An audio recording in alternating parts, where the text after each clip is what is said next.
Hi, hope you're well and hope the week is off to a good start. For this week, we're going to talk about stroke counts and how to manage stroke counts across the spectrum of speeds. It's one thing to do things slow, but things get a little bit different when you're trying to do things at pace or other speeds that are relevant to racing. So that's what we're going to take a look at this week. So specifically, the question was, how do you work with stroke counts at pace or during speed work? How do you transition to faster swimming?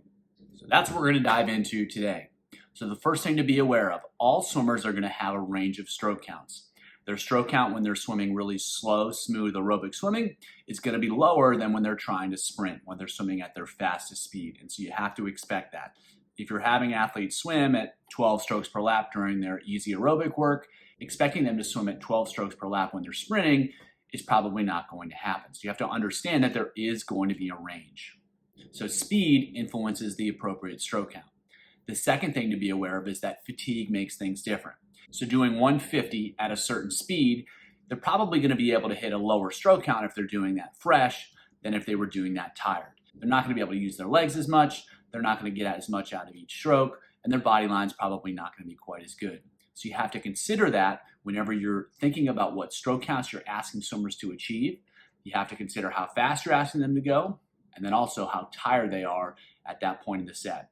So doing 50s on 45 and doing 50s on 2 minutes, that's going to be a little bit different in terms of what you can expect. So those are the two things to be aware of from a big picture standpoint. So the first thing to do whenever you're starting to work with stroke count is just to establish a baseline. And so that's going to happen at relatively low speed and relatively low fatigues. So that's probably going to be a situation where they can hit the lowest stroke counts. So that should happen pretty early in the season or wherever you decide to introduce the concept of stroke count. And the biggest thing you're looking for is just consistency. So they have an expectation of what they should be able to do and what they're able to do consistently, and they're able to hold that lap to lap pretty well. You're really just trying to establish the habit of counting strokes and creating some awareness of what their stroke count should be based upon what they're able to do. That doesn't take too long to get settled, and then once you have it done, it's time to start adding speed. Generally speaking, their stroke count shouldn't change very much until they get to kind of like the threshold area, so the strong aerobic area. Once you go past that point, stroke count tends to creep up a little bit as they go faster and faster. So once they get to like 800 type speed, it's going to be a little bit higher. Once they get to 400 or 500 type speed, it's a little bit higher. 200 speed, probably add another stroke, maybe another stroke for 100 speed, and then maybe another stroke when they're trying to go all out for a 50. So what you're looking for is you're looking to see that change, and if there's any really dramatic jump in terms of their stroke count when they try to just go a little bit faster, and also if there's a really dramatic jump, that tends to indicate that they're starting to get pretty inefficient and they're not quite skilled at holding their stroke length at speed. So how do you actually introduce stroke counts into pace work? How do you make it work? So there are two big strategies that I like to use. The first is get up to speed, whatever you expect them to do, and then worry about the stroke count. And then the second strategy is pick a certain stroke count and see how fast they can go. We'll go into a little bit detail of both of those. So the first one is get up to speed first. And so let's say you're doing a 200 pace set. You don't care about the stroke count at first. You just get them going at 200 speed. And so especially early in the season, that might take a little bit of time. It might take a couple exposures until they can feel pretty comfortable hitting 200 speed. And when they do that, just have them be aware of their stroke count. So say they're going 30 seconds for 200 speed and they're taking 15 strokes a lap, whatever it is. That's your baseline. And then moving forwards, what you can try to do is have them still swim at 30 seconds, but try to get that stroke count down. Can they maybe get it down to 14 a lap? Or maybe a lap of 13 and a lap of 14. Whatever it is, you're just trying to chip away at the stroke count, but you're always making sure that they're at speed. So they have to be at speed, and then you try to take away the stroke count.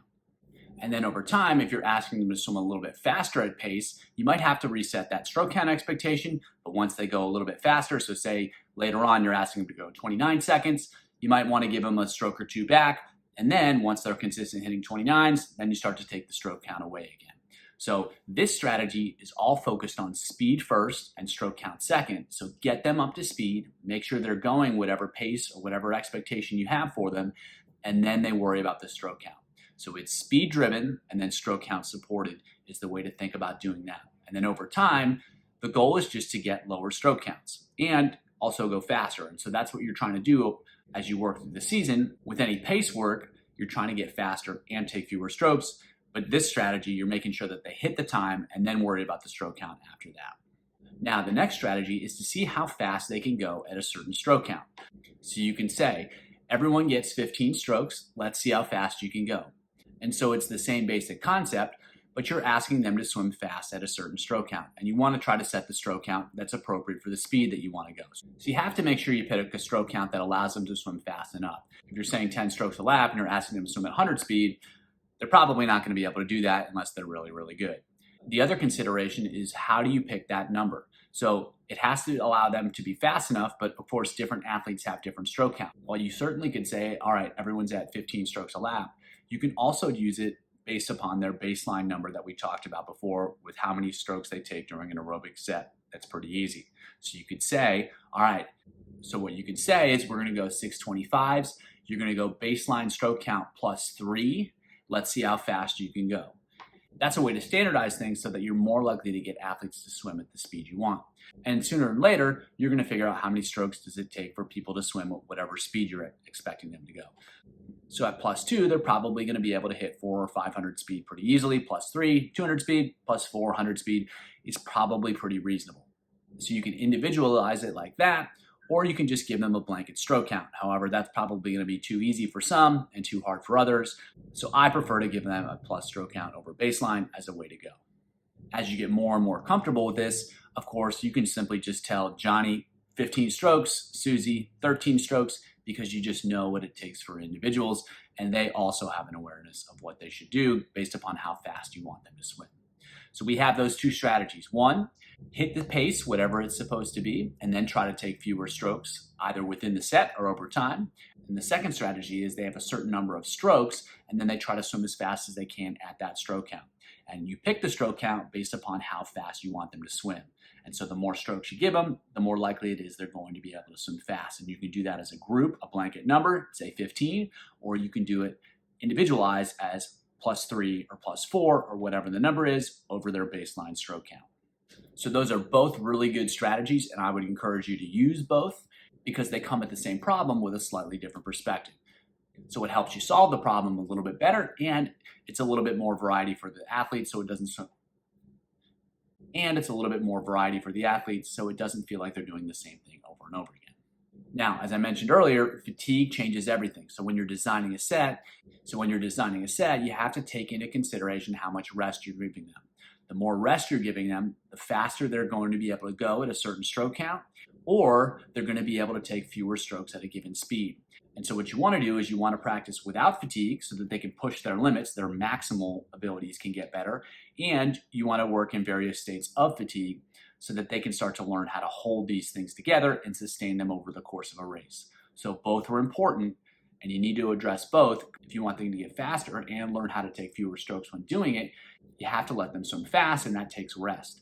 If you want them to learn how to manage that when they get tired, then you're going to have to shrink down the rest periods. You just have to adjust your expectations according to how much rest you're giving them. And as I mentioned earlier, over time, you should start to get a sense of what your swimmers are going to be capable of. And they should have a sense of what they're going to be capable of. They should know for a given set, they'll probably be able to go about this fast and take about this strokes. Or if they're limited by how many strokes they take, they'll have a sense of how fast they can go. And at a certain speed, they'll know about how many strokes they'll be able to reduce it to. And so over time, based upon the intervals, you can just start to assign things in a more direct manner. And also they can start to set goals for themselves and set expectations for themselves in terms of what they're going to do as they become more aware of what their capabilities are. So to recap that aspect of it, basically just get them going, don't set expectations, and then once you establish what they're capable of, just try to be a little bit better with it.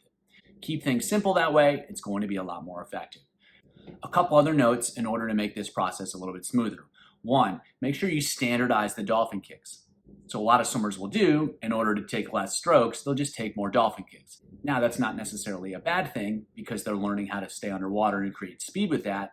But if the expectation is that they're working on their stroke length, that's not what you want. So you can pick whatever dolphin kick restriction you want, and it can be different for individuals.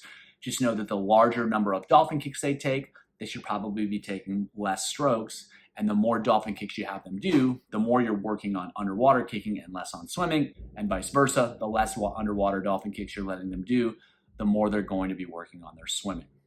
Either is fine, just make sure that what you ask them to do is lined up with your goals.